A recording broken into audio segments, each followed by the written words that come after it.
పోలీసులు స్పందన బాగుందన్న. ఏంటంటే ఫ్యాన్స్కి దొరకకుండా తీసుకెళ్ళి తొందరగా జైల్లో వేశారు. అంత మటుకి కొద్దిగా హ్యాపీ అనిపించింది. ఫ్యాన్స్కి దొరికినట్టయితే బాగుండేది అన్న. ఇట్లాంటి యాదవులు ముఖ్యంగా ఒక పాస్టర్ అంటే ఒక విలువ ఇస్తారన్న. అలా చర్చిలో ఒక గురువుగా కన్నా ఎక్కువగా వాళ్ళు చర్చిలకు వెళ్ళే వాళ్ళు ఆ ఫాదర్ని పూజిస్తారు.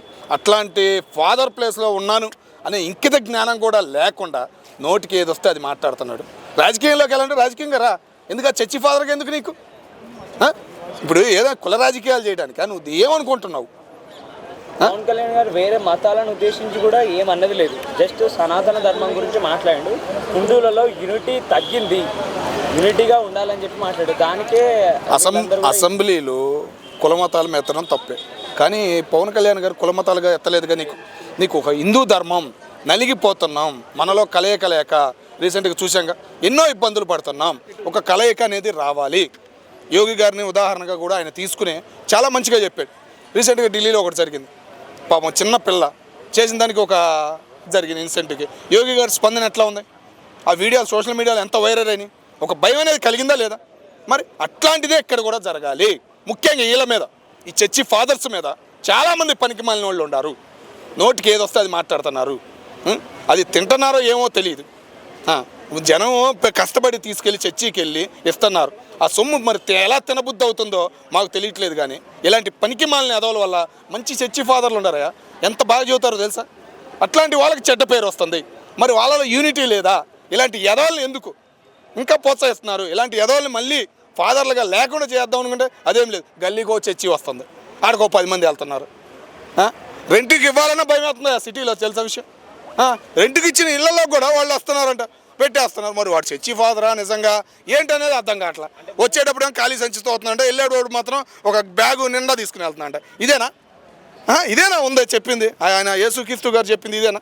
మరి ఇట్లాంటి ఎదవల వల్లే దేవుళ్ళకి కూడా చెడ్డ పేరు వస్తుంది అని నేను అనుకుంటున్నాను. అంటే మతం గురించి మాట్లాడితే మారణ హోమం జరిపిస్తామని చెప్పి ఆ చర్చి ఫాదర్ ఆ విధంగానే ప్రవర్తించాడు కదా, అది ఎంతవరకు అంటే ఆయన ఏం మెసేజ్ ఇద్దామని చెప్పి చూస్తుంది? అంటే బయట దేశాలు జరుగుతున్నవి చూస్తున్నాం, కొద్దిగా కరువు వస్తుంది. చైనా వాడేం ఫుల్గా నింపుకుని నాకు 10 ఏళ్ళ దాకా ఏం లేదని చేయెత్తేస్తున్నాడు పైకి. కానీ మన దానిలో కరువు వస్తుంది. ఏం చేద్దాం?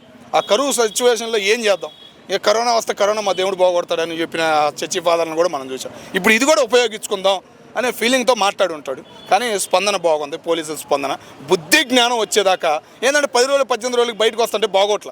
1 సంవత్సరం 2 సంవత్సరాలు హింస అనేది ఏంది అనేది వాళ్ళకి చూపిస్తే వాళ్ళకి జ్ఞానోదయం అయిద్దని మేము అనుకుంటాం. అంటే ఇది వైసీపీ పార్టీ కార్యకర్తల కుట్రగా కూడా కొంతమంది చెప్తున్నారు. ఎందుకంటే మోస్ట్ ఆఫ్ ది పీపుల్ అక్కడి నుండే ఉన్నారు కదా, చర్చికి సంబంధించిన క్రిస్టియన్స్ మతం సంబంధమైన నాయకులందరూ దాంట్లో ఉన్నారు. వాళ్ళే చర్చి ఫాదర్తో ఈ విధంగా చేపించినారు అని చెప్పి కొంతమంది అంటున్నారు. బాధ్యత ఉందన్న, బాధ్యత ఉంది. ఎందుకంటే ముఖ్యంగా జగన్ గారికి రాజకీయంలో ఉన్నాడు, అన్ని గుళ్ళకి వెళ్తున్నాడు, అన్ని మతాలని గౌరవిస్తున్నప్పుడు ఆయన గౌరవం అనేది తెచ్చుకోవాలంటే ముందు ఆయన కింద ఉన్న ఈ సోషల్ మీడియా ఉండదు చూసావా, పనికిరాని పేటీఎం అంటున్నారు, పేటీఎం అని పేరు కూడా పెట్టారు. ఆ పేటీఎం బ్యాచ్ని కొద్దిగా కంట్రోల్ చేయాలి. నువ్వు ఇప్పుడు నేను 4 మాటలు అన్నాను, 4 మాటలు మర్యాదగా అనేటట్టు ఉండాలి. మర్యాద అనేది పోగొట్టుకున్నావు అనుకో నీకే నష్టం జరిగింది, వాళ్ళ వల్ల కూడా నీకే బ్యాడ్ నేమ్ వస్తుంది.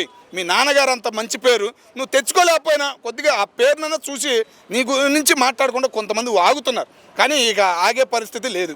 ఈ సోషల్ మీడియాని కనుక నువ్వు కంట్రోల్ చేయకపోతే దీని బాధ్యత ముఖ్యంగా జగన్మోహన్ రెడ్డి గారి మీదే ఉందని మేము అనుకుంటాం. అంటే రీసెంట్ టైంలో తెలంగాణ, ఆంధ్ర బోత్ ఈ స్టేట్లలో మతపరమైన గొడవలు ఎక్కువగా జరుగుతున్నాయి. దీనికి బలమైన పర్టికులర్ ఏదైనా ప్రవర్తన వస్తుందా, ఏదైనా ఇంటెన్షన్ ఉందా వాళ్ళది?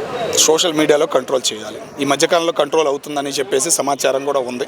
ఏదైనా ఎక్కువగా మాట్లాడినా ఏదైనా చేసినా సోషల్ మీడియా ఆటోమేటిక్గా కంట్రోల్ చేస్తున్న విషయం కూడా బయటకు వచ్చింది. కాబట్టి కంట్రోల్ చేయగలుగుతారు, గవర్నమెంట్కి బాధ్యత ఉంది అని మేము అనుకుంటాం.